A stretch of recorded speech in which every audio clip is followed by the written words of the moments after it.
우린 계속 금요일 날 얼마 전까지 이 성령님이라는 주제를 가지고 성경 속에서 우리가 발견하는 성령님에 대해서 나눴다면, 이제는 하나님의 권능이라는 주제를 가지고 계속 묵상하려고 합니다.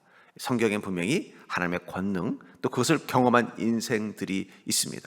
이삭의 삶 속에 하나님의 권능은 풍성하게 임했습니다.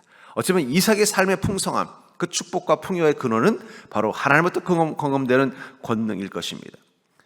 오늘 본문에 이삭이 이 기근을 만난 이 가나안 땅에 머물 때, 그랄이라는 지역에서 머물 때 기근이 되니까는 이 물들이 마르잖아요. 그러니까는 양을 키우기 어렵고 농사를 짓기 힘든 상황 한가운데서도 이삭이 파는 우물은 늘 물이 콸콸, 마치 우기 때, 홍수 때 혹은 기름질 때 마치 우물처럼 물이 넘쳐나는 것입니다. 그것을 보고서 시기했던 그랄의 목자들이 끊임없이 이삭을 괴롭혔지만 그럼에도 불구하고 그의 우물은 계속 마르지 않는다는 것입니다. 어쩌면 이삭이 경험한 그 우물은 무엇일까요? 그것은 하나님의 권능입니다. 여러분, 세상에 기근이 오는 시대에도 우리의 우물은 마르지 않는다는 사실을 기억하시기 바랍니다. 우리의 우물은 뭐죠? 바로 하나님의 권능은 마르지 않는다는 것입니다. 이삭의 삶의 풍요함의 근원은 바로 그의 인생 가운데는 하나님의 권능이 결코 마르지 않았다는 것입니다. 결국 그것이 그로 하여금 그 기근 한가운데서도 큰 복을 누리게 한 것입니다. 그 출발은 그가 바로 하나님의 제물로 바쳐진 바로 그 믿음 위에 있지 않았나 생각이 들어요. 그러면서 여러분, 예불은 참으로 중요한 것입니다. 우리는 예배 위에 어떤 존재를 와야 돼요? 제물이 되는 마음 가지고 오셔야 돼요. 그게 바로 믿음. 믿음은 결국은 우리가 제물이 되겠다라는, 나의 십자가를 지고 예수 그리스도와 함께 제단 위에 제물로 오르겠다라는 결단을 하는 게 바로 믿음이라면, 이것을 통해서 이삭은 바로 하나님의 권능을 보증받는 인생이 된 것입니다. 하나님이 그의 인생을 보증하는 순간 그의 삶은 무엇을 하든 하나님의 권능이 임한 것입니다. 이삭의 아주 특별한 삶은 바로 그가 이 하나님을 믿는 그 신앙이 또한 하나님의 보증을 경험하는 인생이 되게 만들어준 것처럼, 모든 그리스도인의 특별한 삶의 시작은 바로 우리가 하나님의 권능을 경험할 때입니다. 이 기업이 해외에 나가서 어떤 큰 일을 하거나 혹은 기업이 해외에서 어떤 국가로부터 어떤 융자를 받아서 어떤 일을 할 때는 꼭 필요한 게 뭐냐면 그 기업이 속한 국가의 보증이라는 게 필요하다고 합니다. 그런데 중요한 건 그 기업이 어느 국가에 소속된 기업이냐, 미국이냐, 한국이냐, 아니면 저 아프리카 르완다냐에 따라서 이게 다른 거예요. 미국의 기업이 어디 뭐 큰 사업을 위해서 다른 나라의 기업 은행에다가 뭐 대출을 받는다든지 또 융자를 받는다든지 차관을 받을 때 미국이 보증해 준다면은 어떻게 하겠어요? 노할 어디도 없을 거라는 거예요. 근데 르완다가 보증해 주면은요, 이건 좀 생각이 달라지겠죠. 같은 국가라도 누가 어느 국가가 보증해 주냐가 달라지는 것처럼 우리는 하나님이 보증하는 인생이기 때문에 그것이 우리 인생 가운데 어떻게 돼요? 풍성함과 축복의 근원이 되는 것입니다.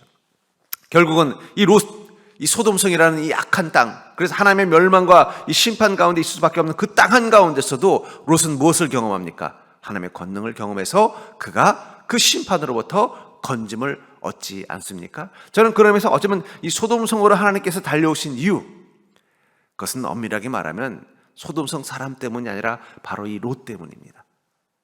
하나님께서 그 땅을 심판하기로 결정하셨을 때는 이미 하나님이 이렇게도 보고 저렇게도 봤지만 뭐예요? 가능성이 없는 거예요. 마지막으로 한 번 더 기회를 주기 위해서 어떻게 한 거예요?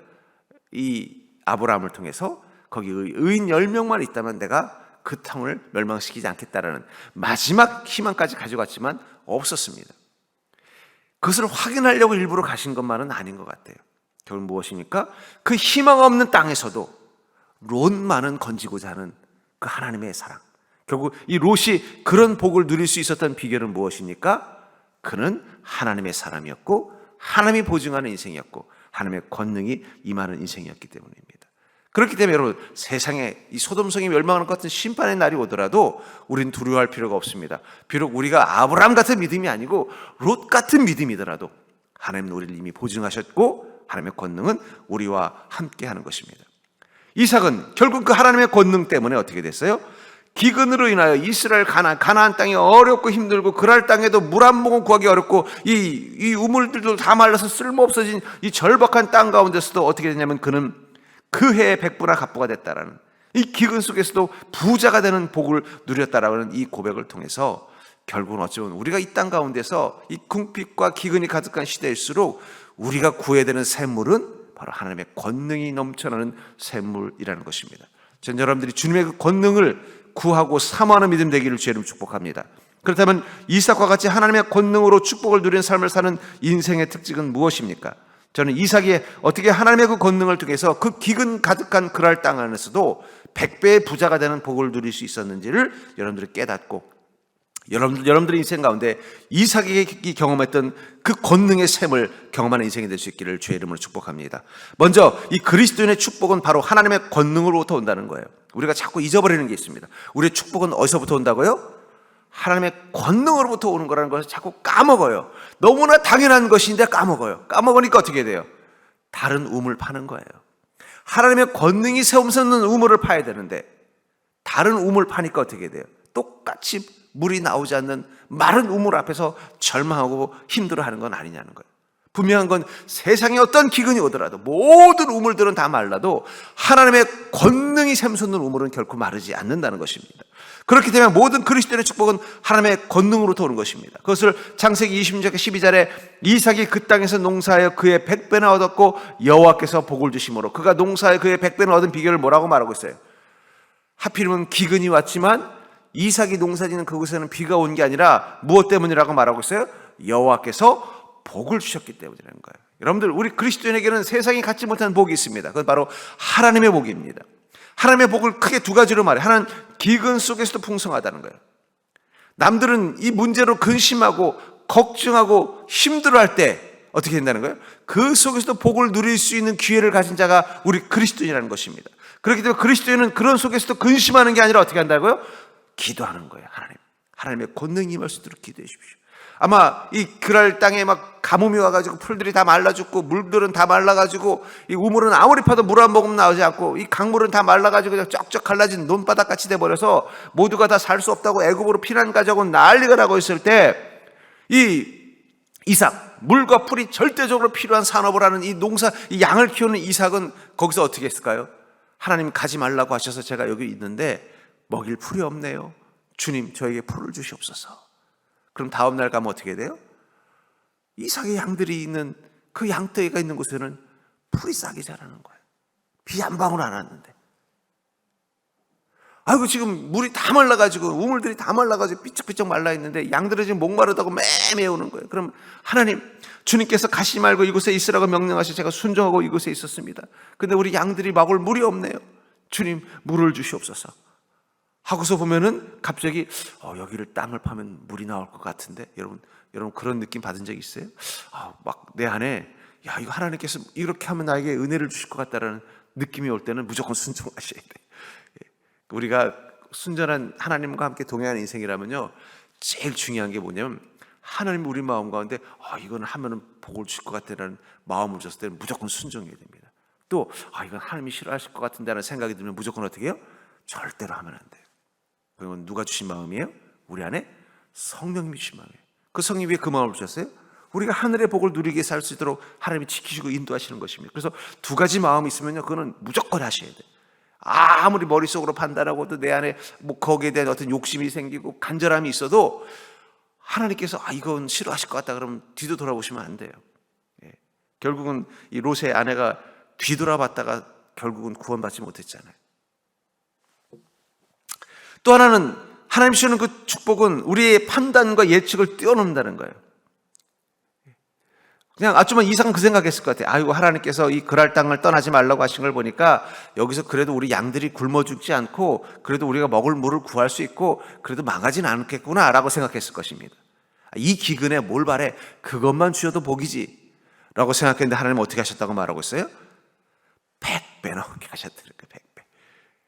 풍년 때도 못 얻는 복을 누리게 만들어준 거예요. 기근 한가운데서. 하나님 일하는 방식이에요. 하나님은 인격을 가지신 분입니다. 여러분, 인격을 가진 사람들의 특징이 뭐예요? 관계에 유연함이 있다는 거예요.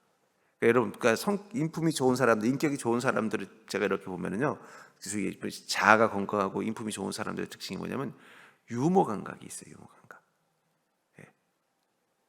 그러니까 보면은 저 사람 참 사람이 성품도 좋고 생각도 건강하고 또 뭔가 하다는 사람들은 상대방에게 불편함을 주지 않는 유머 감각이 있어요. 그러니까 그런 분들하고 가까이 하면 어떻게 즐거운 거예요. 그러면 가볍게 유머를 하는데 그 유머가 뭔가 뭐 사람의 인격을 건드리거나 뭐 마음을 상처를 주는 게 아니라 같이 기분 좋게 웃게 해주면서 그 관계를 또 그 사람을 더 어떻게 돼요? 편안하게 대할 수 있게 만들어주는 힘이 있는 것처럼 하나님의 인격자이십니다. 완전한 인격이 있어요. 그래서 하나님에게도 유머 감각이 있어요. 그래서 하나님 우리에게 행하시는 은혜를 베푸실 때 이 유머 감각 가지고 행하실 때가 있어요. 가끔 성경에 보면 이름대로 이루실 때가 있습니다. 그것도 하나님의 유머 감각이에요. 그러니까 무슨 이름이 무슨 우리나라에 뭐 옛날에 무슨 사주팔자에 본 이름을 바꾸면 복을 받는다. 그래서 이름이 그런 게 아니라 하나님의 유머 감각이라는 거예요. 야, 너 이삭 해라. 이삭이라는 게 무슨 뜻이에요? 웃다라는 뜻이잖아요. 야, 사라, 너 웃었잖아. 그때 안 웃었어요. 그래서 그래? 알았다. 뭐 네가 안 웃었다니까 내가 더 이상 말은 하지는 않겠는데 그 대신에 네 아들 낳으면 이삭이라고 해라. 그러니까 사라는 이삭이라는 이름을 부를 때마다 어떻게 돼요? 내가 웃었는데 찔리는 거예요. 하나님께서 유머 감각이 있으시다니까요. 근데 일을 하실 때도 보면 하나님 유머 감각이 있어요. 우리가 생각지 못했던 아이고 그래요 하나님 뭐 그럴 땅에서 뭐 어떡하겠어요. 우리 가족들 굶어 죽지만 않게 해주시면 됩니다. 우리 양들 목말라서 병들어 죽지만 않게 하면 됩니다. 나 그것만 해도 감사해요. 그랬더니 어떻게 하셨다고요? 100배를 그냥 막 풀들이 자라고 비가 많이 오고 그냥 먹고 살기 좋을 만한 때도 할 수 없는 복을 누리게 만들어주신다. 그게 하나님의 일하시는 방식이에요. 그래서 창대하고 왕성하게 마침내 거부. 이때 창대와 왕성과 마침내 거부가 된 게 이 그랄 땅이 막 풍년이 왔을 때가 아니라니까요. 기근이 와서 못 살겠다고 난리칠 때 이상만 거부가 된 거예요. 그러니까 그럴 사람들이 어떻게 된 거예요? 시기하는 거예요. 같이 잘 되면 시기 안 해요. 막 날씨도 좋고 막 양도 잘 되고 농사도 잘 되고 사업도 잘 돼서 다 잘 사는데 마침 보니까 이삭은 한 100배 부자가 됐으면 뭐 그렇게 시기 질투 안 해요. 자기들은 죽을 것 같은데 이삭은 거꾸로 더 잘 되니까 시기하는 거예요. 그러니까 여러분 우리는 세상 사람들 좀 시기할 만한 인생을 좀 한번 살아봐야 되지 않겠습니까? 옆 사람 볼까요? 우리 시기하지 말고 시기받는 인생 됩시다. 그러니까 하나님께서 그런 복을 주신다니까요. 우리는 그것을 믿기 때문에 어떻게 돼요? 하나님과 함께 동행하는 삶을 사는 것입니다. 그래서 이 역대하 26장 15절에 보면 우시아라는 왕이 있습니다. 그는 이스라엘의 왕이지만 그래도 하나님 앞에 순종하려고 애를 썼던 왕이에요. 근데 그의 인생 가운데 하나님이 주시는 복을 이렇게 설명하고 있어요. 또 예루살렘에서 재주 있는 사람들에게 무기를 고안하게 하여 망대와 성곽 위에 두어 화살과 큰 돌을 던지게 하였으니 그의 이름이 널리 퍼지면 기이한 도우심을 얻어 강성하지만 이 당시 예루살렘은요 이 강대국에 의해서 끊임없이 야수르라는 강대국에서 끊임없이 괴롭힘을 당하고 있었어요. 언제 무너질지 언제 망할지 모를 텐데 이 우시아라는 왕은 하나님과 동행하는 사람이었습니다. 그래서 그가 기도했더니 어떤 무기가 떠오른 거예요. 그래서 그걸 만들게 한 거예요. 그 만들고 했더니 그 강력한 군대인 아수르 군대가 그 신무기 앞에서 겁을 먹고 도망가 버린 거예요. 도대체 그 우시아라는 왕은 어떤 사람인데 이런 말도 안 되는 무기를 만들어서 우리를 이 대군들을 꼼짝 못하게 했냐? 근데 그것을 뭐라고 말해요? 기이한 도우심을 얻어 강성했다. 이 기이한 도우심이라는 말은 바로 하나님의 도우심이 있었다는 뜻이에요. 근데 여기서도 하나님의 유머가 있습니다. 이 우시아라는 뜻이 뭔지 아세요? 하나님은 나의 힘이라는 뜻이에요. 우시아, 네가 이름을 그렇게 지었으니 내가 너의 힘이 되어주겠다. 무슨 우리 사주팔자에서 뭐 이름의 그게 아니라 하나님의 유머가 이름도 잘 지어야 돼요.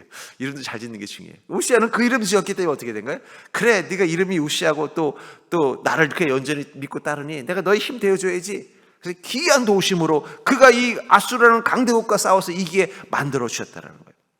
그러면서 여러분들 우리는 늘 도우심을 구하는 기도를 하셔야 돼요. 왜냐하면 우리의 축복은 어디서부터 온다고요? 하나님의 권능으로부터 오기 때문이에요. 어쩌면 다니엘이 이 바벨론에 있으면서 여러 가지 자신을 시기하고 힘들게 하는 또 자기가 그 민족도 아니고 어떻게 포로로 끌려온 열등 민족이 거기서 이 총리라는 높은 자리까지 올라가는 모든 과정 가운데 얼마나 힘들었겠어요. 그랄이라는 그 가뭄에서 농사 짓는 이 이삭이나 다니엘이나 똑같은 거예요. 그는 총리라는 일을 하려면 그래도 자기를 지지하는 사람도 있고 힘도 있어야 되는데 주변에는요 그 바벨론족들은 자기와 같은 민족이 아니니까 자기를 싫어하는 거예요. 그럼에도 불구하고 그가 그런 높은 자리까지 올라갈 수 있었던 그 축복의 비결은 그런 날마다 도우심을 구하는 기도를 했을 거라는 거예요. 창을 열고 예루살렘을 향해 창을 열고 하루에 3번 기도할 때 뭘 기도했을까요? 물론 이 예루살렘의 회복을 위해서도 기도했고 또 민족을 위해서도 기도했겠지만 매일매일 내 삶 가운데, 이 기근과 같은 삶 가운데 하나님의 권능이라는 샘물이 터지기를 소망하면서 기도한 것입니다. 그랬더니 하나님이 어떻게 하신 거예요? 그에게 지혜를 주고 기회를 주고 길을 보여주시고 능력의 힘을 보이셔서 그걸 통해서 그가 점점 승진해서는 그 바벨론의 2인자의 자리를, 그것도 한 번도 아니고 세 왕, 네 왕을 섬기는 그런 말도 안 되는 이 일을 경험할 수 있었던 그 축복의 비결은 그가 바로 나의 축복은 하나님의 권능으로 온다는 사실을 믿고 확신했기 때문입니다. 여러분들 믿으십니까? 여러분들의 복이 하나님의 권능으로 온다는 사실을 믿습니까? 여러분들에게도 하나님께서 주시는 마르지 않는 샘물이 있습니다. 그 권능의 샘물을 찾는 게 믿음이라는 거예요. 이삭이 이 가뭄 땅에서 그래도 자기 양들을 100배나 더 크게 키울 수 있었던 것은 그런 날마다 아침마다 일어나면서 무릎 꿇고 그랬을 것입니다. 주님, 오늘은 어디 우물을 파야 주님의 약속이 터져납니까? 그럼 하나님 마음 주신 거예요. 여기 우물 파라. 이거 너희 아버지가 쓰던 우물인데 물이 말라가지고 이 그랄의 목자들이 죽은 우물이라 다 메꿨구나. 그거 다시 파라. 그가 손만 대면 다 물이 나와요. 근데 이삭은 알고 있어요. 그 물은 땅에서 나오는 게 아니라 어디서 나오는 거예요? 하늘에서 내려오는 것입니다. 그 기쁨을 알기 때문에 어떻게 돼요? 날마다 주님의 권능을 사모하는 거예요. 여러분들, 우리가 주님의 복을 누리려면요, 우리 인생을 풍요롭게 살려면요, 주님의 복을 사모하는, 주님의 권능을 사모하는 마음이 있어야 할 줄 믿으시기 바랍니다. 그걸 사모하면 어떻게 했어요? 구하는 거예요. 두 번째로, 하나님의 권능으로 축복을 누리는 삶을 사는 인생의 특징은 바로 하나님의 권능은 하나님과 함께하는 믿음으로부터 시작이 된다는 거예요. 그렇다면 그 하나님의 권능을 누리는 삶을 살기 위해서 우리가 어떻게 된다고요? 하나님과 함께하는 믿음이 되어야 한다라고 말하고 있다는 것입니다. 본문 26장 2절부터 3절에 보니까 여호와께서 이삭에게 나타나 이르시되 애굽으로 내려가지 말고 내가 네게 지시하는 땅에 거주하라. 이 땅에 거류하면 내가 너와 함께해서 내게 복을 주고 내가 이 땅을 너와 내 자손에게 주리라. 내가 내 아버지 아브라함에게 맹세하신 것을 이루어 하면서 하나님께서 어떻게 하셨어요? 너 애굽으로 가지 말아라. 그러면서 뭐라 하지? 이 땅, 이 가뭄이든 이 가나안 땅, 특별히 이 그랄 지역에 머물면 내가 너와 함께 있을 것이다. 이삭이 왜 애굽으로 가지 않았어요? 단순히 가지 말라는 하나님의 명령 때문이 아니라 하나님께서 왜 가지 말라고 말씀하셨어요? 가지 마라. 거긴 내가 너와 함께 있지 않을 것이다 라고 말씀하셨다는 거예요.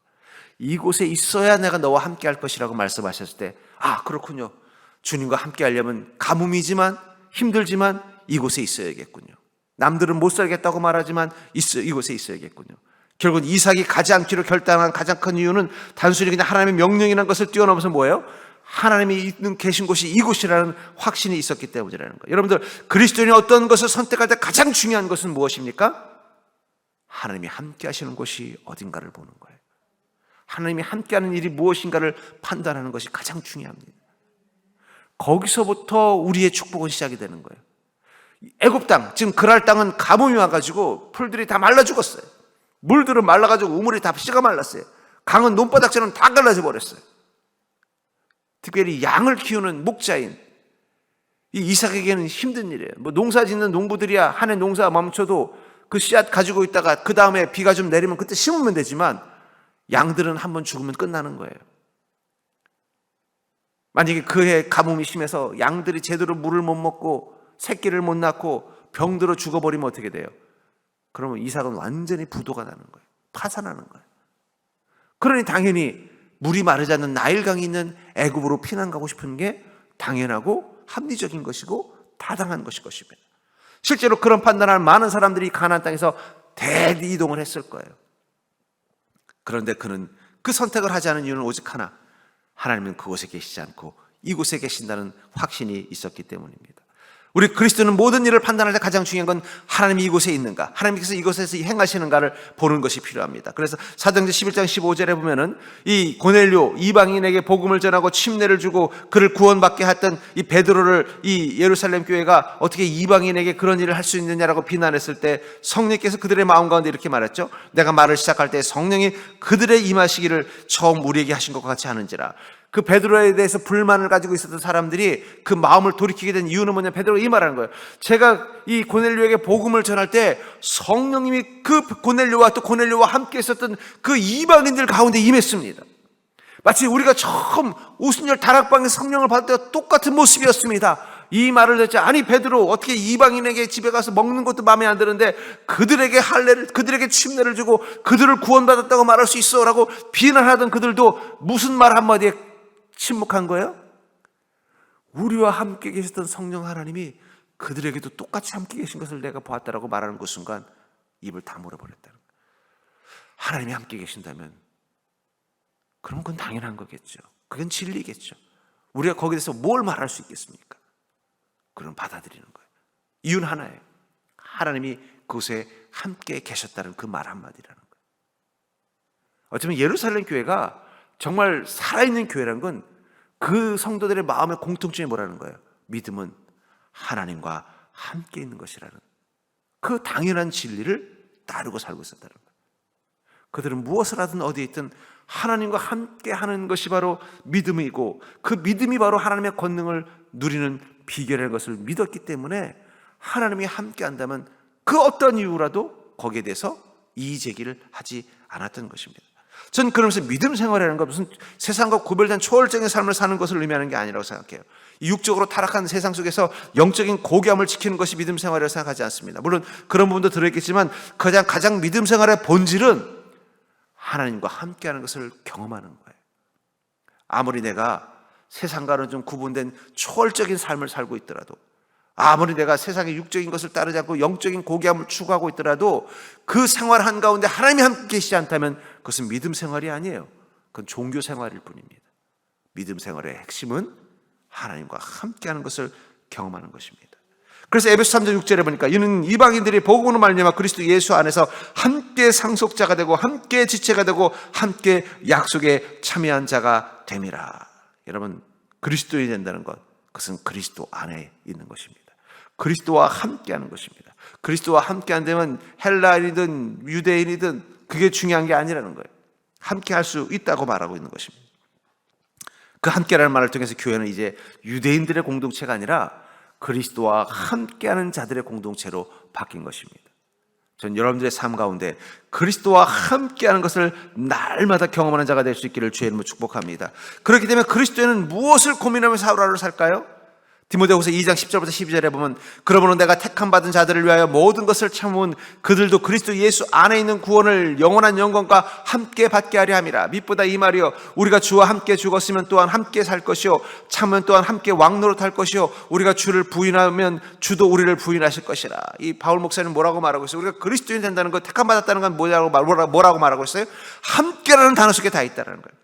다시 말해서 나는 날마다 무엇을 고민하며 살았다는 것입니까? 내가 어떻게 하면 주님과 함께 할 것인가?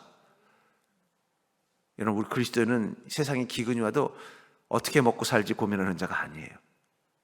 이 문제를 어떻게 해결하지? 그거 고민하는 자가 아니에요. 우리는요, 어떻게 하면 이런 상황 가운데서도 그리스도와 함께 할 것인가를 고민하는 거예요. 같은 듯 하지만 다릅니다. 어떻게 하면은 이 가뭄이 지독한 이곳에서 어떻게 하면은 우물물을 찾아서 양들에게 먹일까를 이삭은 고민하지 않았어요. 내가 어떻게 하면 하나님과 함께 할 수 있을까? 하나님과 함께 하려면 내가 어디다 우물을 파야 될까? 하나님과 함께 하려면 내가 어느 지역으로 우리 양들이 끌고 가서 양을 키워야 할까? 앞에 전제가 뭐라고요? 하나님과 함께 하려면이라는 단어가 들어있더라고요. 그 단어가 들어있는 것과 들어있지 않은 것은 전혀 다른 거예요. 이 그날 땅 가뭄이 심해가지고 풀들은 다 마르고 우물들은 다 바싹바싹 말라있고 강물들은 흔적도 없이 사라진 이곳, 양들이 살 수 없는 이 절박한 곳에서 어떻게 하면 물을 찾지? 어떻게 하면 풀을 찾지? 어떻게 하면 먹을 걸 찾지? 이걸 고민하는 게 아니라 하나님과 함께 하려면 어디에다 우물을 파야 되지? 하나님과 함께 하려면 어디다 숙소를 만들어야 되지? 야영지를 만들어야 되지? 하나님과 함께 하려면 우리 양들을 이끌고 어떻게 살아야 되지? 앞에 전제가 뭐가 있다고요? 하나님과 함께 하려면 이런 단어가 있습니다. 그리스도인의 모든 삶의 고민은 하나님과 함께 하려면이래요. 내가 살아가려면, 내가 살아나려면이 아니라 하나님과 함께 하려면이라는 이 단어를 가지고 고민을 해야 그 고민의 답이 뭐가 된다고요? 권능이 임하는 곳이 되는 거예요. 야, 이 양들을 먹여야 되는데 우물은 파야 되겠고, 저쪽에 보니까 저 우물 옛날에 아버지랑 왔을 때 저 우물에 물이 있었는데, 그때도 가뭄을 얻는데도 거긴 물이 있었는데 근데 이 사람들이 그걸 모르고 그 우물을 메꿔버렸네. 잘 됐다. 저기 파면 우물 나오겠지 하고 팠으면 물이 나왔을까요? 안 나왔을까요? 안 나왔을 거예요. 내가 어떻게 하면 하나님과 함께 할까? 하나님과 함께 하려면 어디에도 우물을 파야 되나 고민하고 있는데, 옛날에 이 가뭄 가운데 이 아버지 아브라함이 그 우물을 팠던 생각을 하는 거예요. 거기서 하나님, 제가 주님과 함께 주님의 명령을 따라 이 가나안 땅에 머물려면은 지금 물이 필요합니다. 여기 우물을 파려고 하는데 주님 물을 허락하여 주시옵소서. 그때 물이 나왔었어. 그리고는 물이 말라가지고 사람들이 다 메꿔버렸네. 그래, 거기 하나님이 함께 계신다면 분명히 우물물이 나올 거야. 그 믿음 가지고 우물물 봤더니 어떻게 됐어요? 우물물이 나온 거예요. 여러분, 우린 질문을 바꿔야 돼. 어떻게 하면 살아갈 수 있을까? 그건 세상 사람들의 질문 방식입니다. 어떻게 하면 나를 지킬까? 어떻게 하면 이 문제를 해결할까? 그건 세상 사람들의 질문이에요. 우리는 그 질문 앞에 어떤 전제가 있어야 된다고요? 하나님과 함께 하려면 나는 어떻게 해야 될까? 하나님과 함께 하려면 나는 이 문제를 어떻게 해결해야 될까? 하나님과 함께 하려면 나는 이 일을 어떻게 결정해야 되나? 앞에 반드시 전제 조건이 뭐라고요? 함께 하려면. 그런데 그 순간 어떤 일이 일어나요? 하나님의 권능이 임하는 거예요.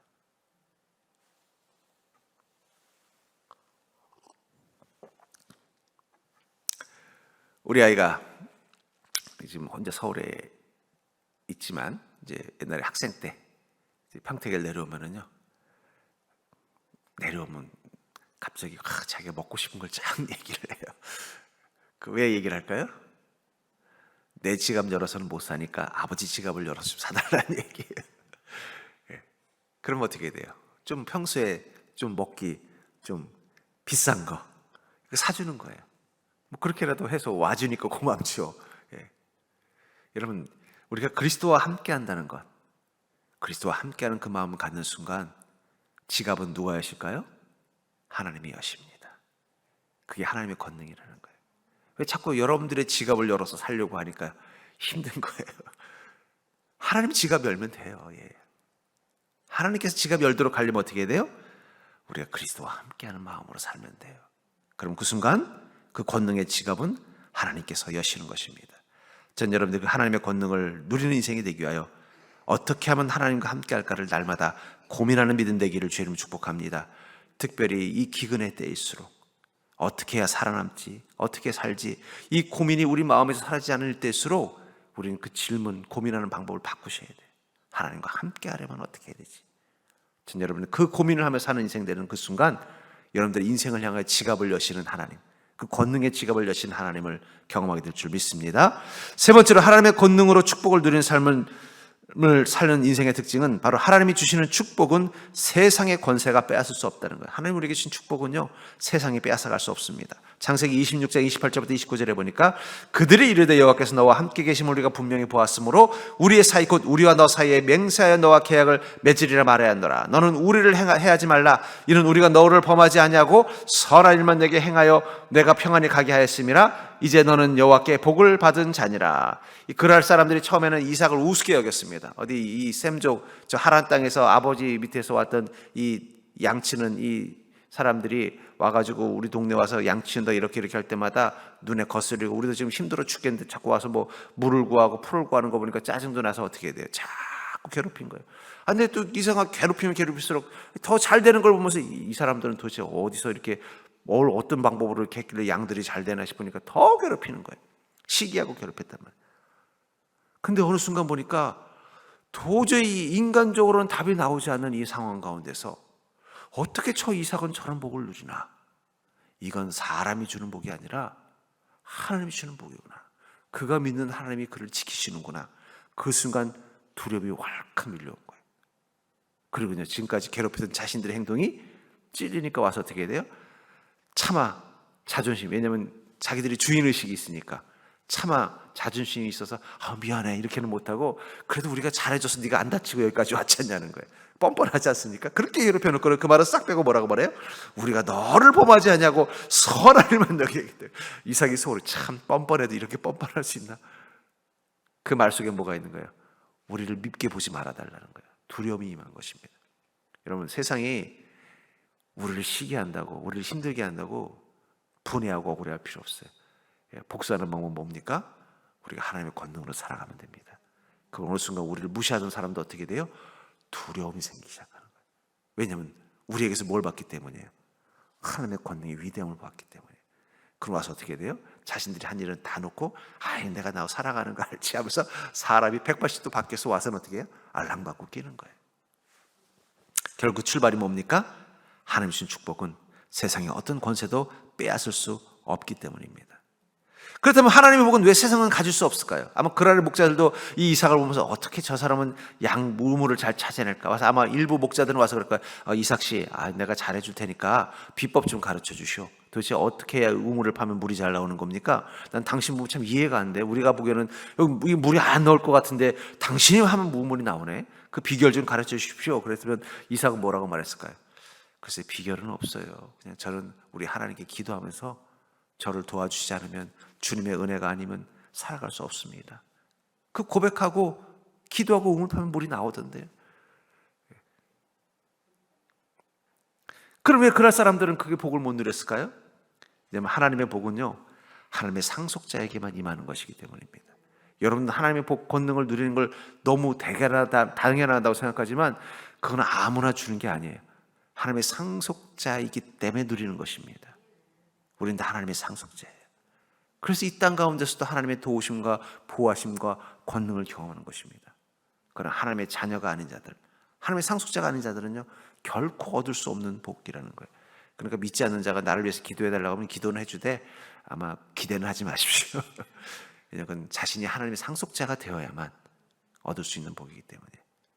그러니까 어떻게 돼요? 그 사람도 하나님의 상속자로 만드시면 돼요.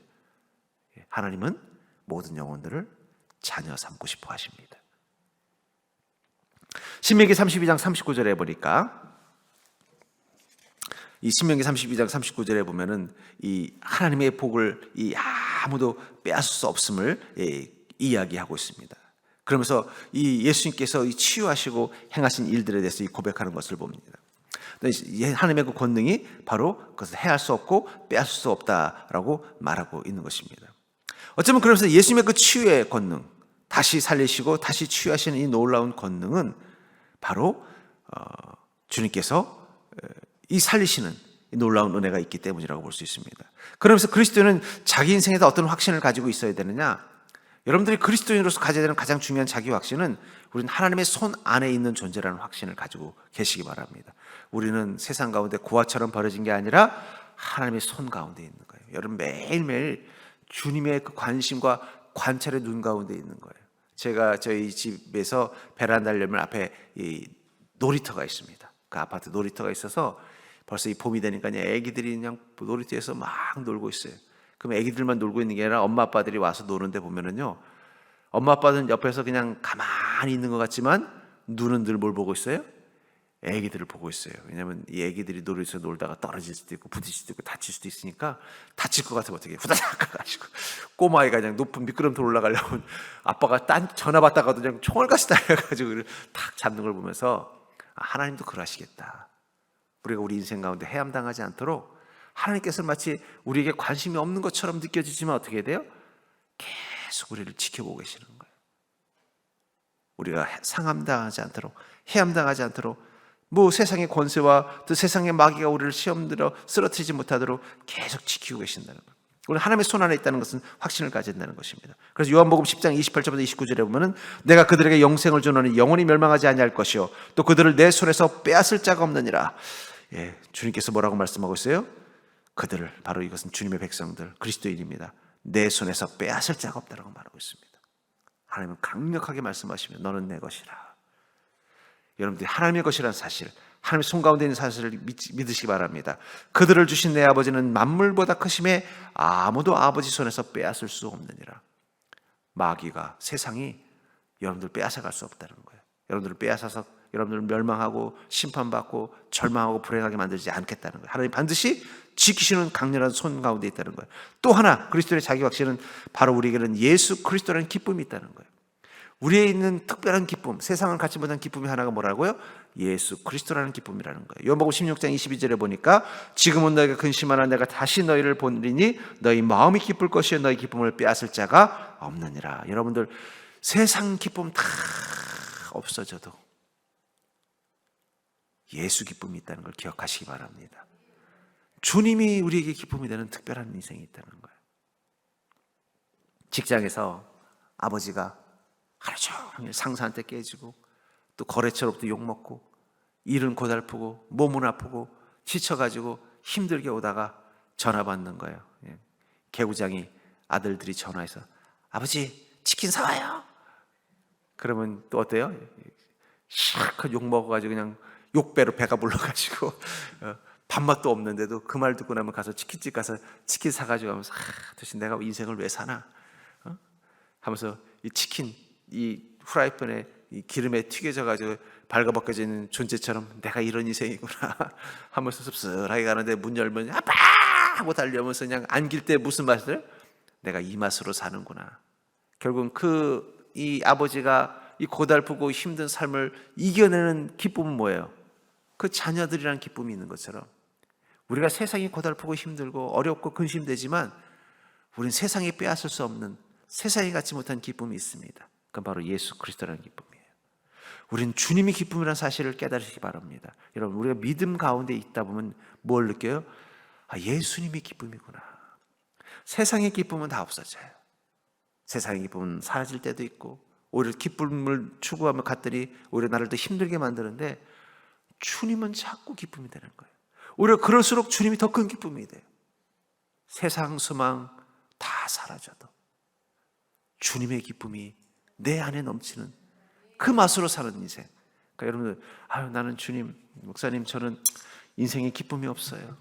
자식도 속썩이고 심지어는 자식도 없고 아이고 경제적으로도 나이 먹어서 좀 모아놓은 돈도 없고 살 일이 걱정이고 몸은 왜 이렇게 자꾸 아프고 병드는지 걱정되고 하는 일도 잘 안 되고 그러나 우리는 세상 같지 못한 기쁨이 있습니다. 바로 예수 기쁨이라는 거예요. 그 기쁨을 누리기 시작하면요 그것들 없다고 내가 불행하다고 느껴지지 않습니다. 물론 그것도 있으면 감사하죠. 근데 그게 다 없어도 어떻게 돼요? 예수 기쁨만 있어도 나는 복된 자구나, 나는 행복한 인생이구나, 그걸 깨닫는 기쁨이 있다니까요. 전 여러분들이 그 예수 기쁨을 얻는 자가 되기를 주님으로 축복합니다. 어쩌면 세상 기쁨이 없어질 이때야말로 예수 기쁨을 누릴 수 있는 시간이에요.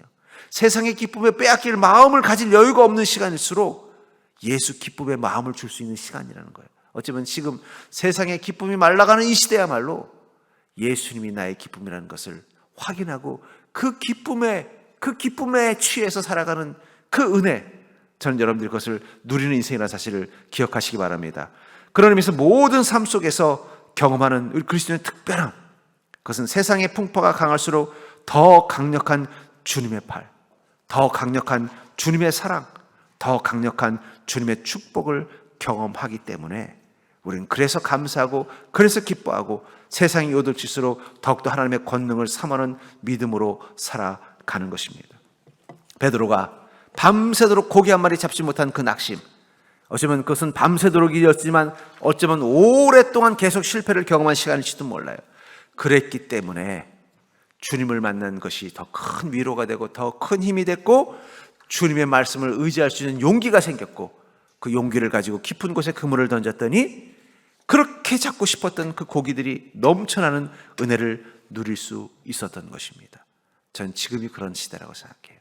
이삭에게는 바로 그 가뭄이 가득한 그랄 땅 같은 곳, 또 다니엘에게는 자기를 시기하고 미워하는 이방 민족들만 가득한 그 바벨론 왕궁 같은 곳, 그리고 이 베드로에게는 밤새도록 수고했지만 고기 한 마리 못 잡고 몸과 마음만 지쳐있는 이 시간. 그러나 그렇기 때문에 우리와 함께 계신 하나님, 그분의 권능이 우린 더 사모되어지고 그분의 이름이 우리의 기쁨이 되는 놀라운 은혜를 누릴 수 있다고 믿습니다. 전 여러분들 그 믿음의 확신을 가지고 사는 인생 되기를 주님 축복합니다.